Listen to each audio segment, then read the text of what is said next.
Hai, Assalamualaikum warahmatullahi wabarakatuh. Bersama saya Muhammad Fikri. Jom kita belajar kerana ilmu Allah itu luas.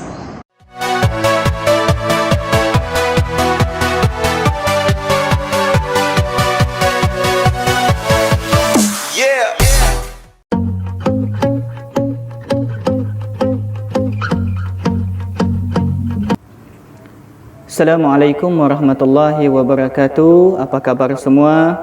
Semoga dalam keadaan sihat dan berada di dalam rahmat Allah Subhanahu wa taala. Baik, jadi insya-Allah pada hari ini jom belajar bersama saya Ustaz Fikri. Semoga Allah lapangkan hati untuk kita menuntut ilmu. Baik. Murid-murid yang dirahmati dan dikasihi oleh Allah Subhanahu wa taala sekalian, insya-Allah pada hari ini kita akan belajar satu tajuk yang baru pada tahun 5 untuk kelas Al-Quran dan Fardu Ain untuk tahun 5. Baiklah. Apakah objektif pembelajaran kita pada hari ini? Kita sebut dulu apa yang ingin kita capai sepanjang pembelajaran pada hari ini. Yang pertama, menyatakan pengertian sifat ilmu. Yang kedua, menyebut hukum beriman kepada sifat ilmu. Yang ketiga, membaca dalil naqli dan pengertian Allah bersifat ilmu. Dan yang keempat, menyatakan kesan mempercayai Allah bersifat ilmu. Baik, murid-murid yang dirahmati Allah sekalian, sebelum tu Ustaz nak kamu lihat dulu gambar yang disediakan di bawah. Kita lihat satu persatu. Gambar yang pertama. Baik, apakah gambar yang pertama adalah gambar angkasawan yang berjaya menjejaki bulan. Itu gambar yang pertama. Gambar yang kedua pula kita tengok ada satu robot. Di mana zaman canggih kita sekarang ni, manusia boleh mencipta pelbagai alat-alat teknologi yang boleh memudahkan urusan mereka, termasuklah mencipta robot dan pelbagai lagi teknologi lain. Dan yang ketiga adalah gambar kereta yang sangat hebat, kereta yang sangat mewah, kereta yang berkuasa tinggi yang diciptakan oleh manusia. Baik, apa nak Ustaz nak tunjukkan di sini? Kalau kamu tengok ketiga-tiga gambar ini menunjukkan betapa tingginya ilmu manusia, di mana manusia mampu berfikir sehingga boleh mencipta pelbagai alatan-alatan yang canggih. Contoh seperti angkasawan ini yang boleh pergi ke bulan, robot yang boleh membuat pekerjaan yang sama juga dengan manusia ataupun memudahkan urusan manusia.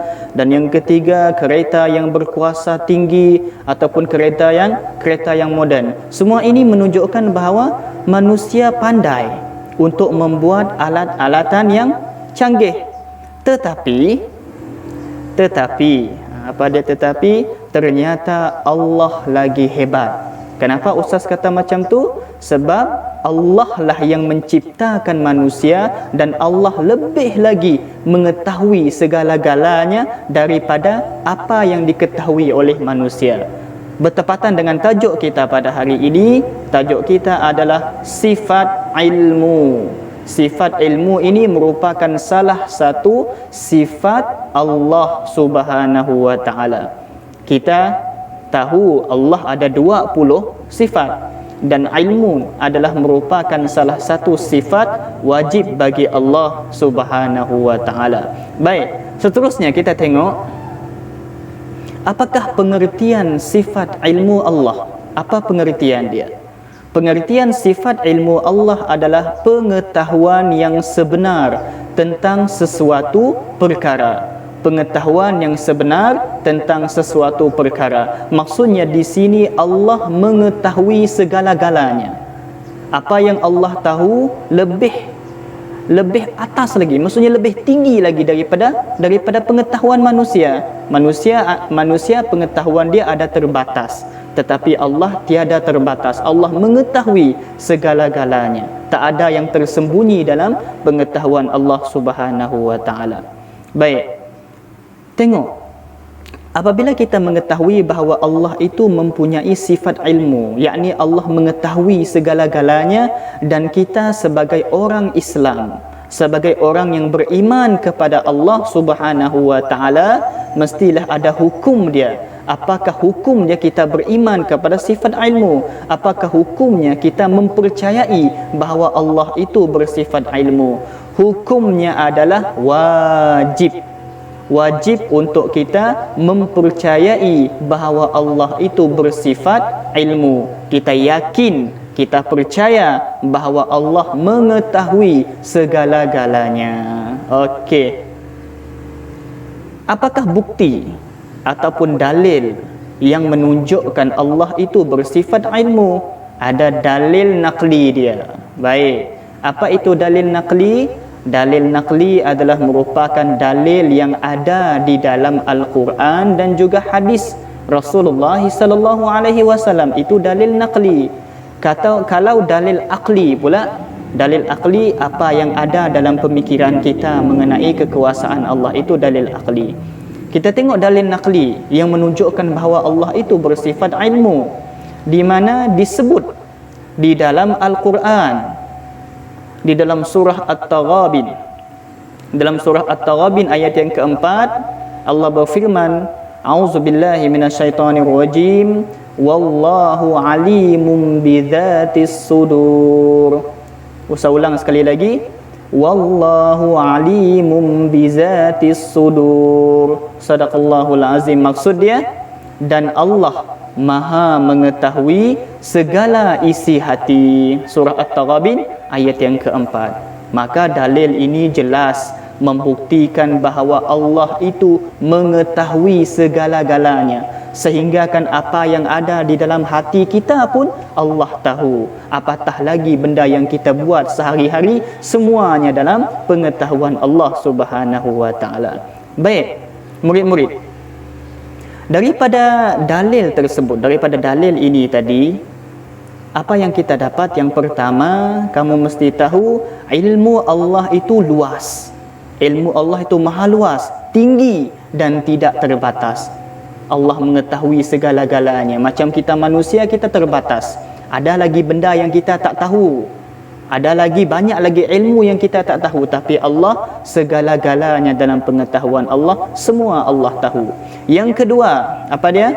Yang kedua, Allah mengetahui semua perkara, sama ada yang sedang, akan, ataupun yang telah berlaku. Allah tahu semua benda yang sebelum ni, Allah tahu yang sedang berlaku pun Allah tahu, yang akan datang pun Allah tahu juga. Semua dalam pengetahuan Allah Subhanahu wa taala.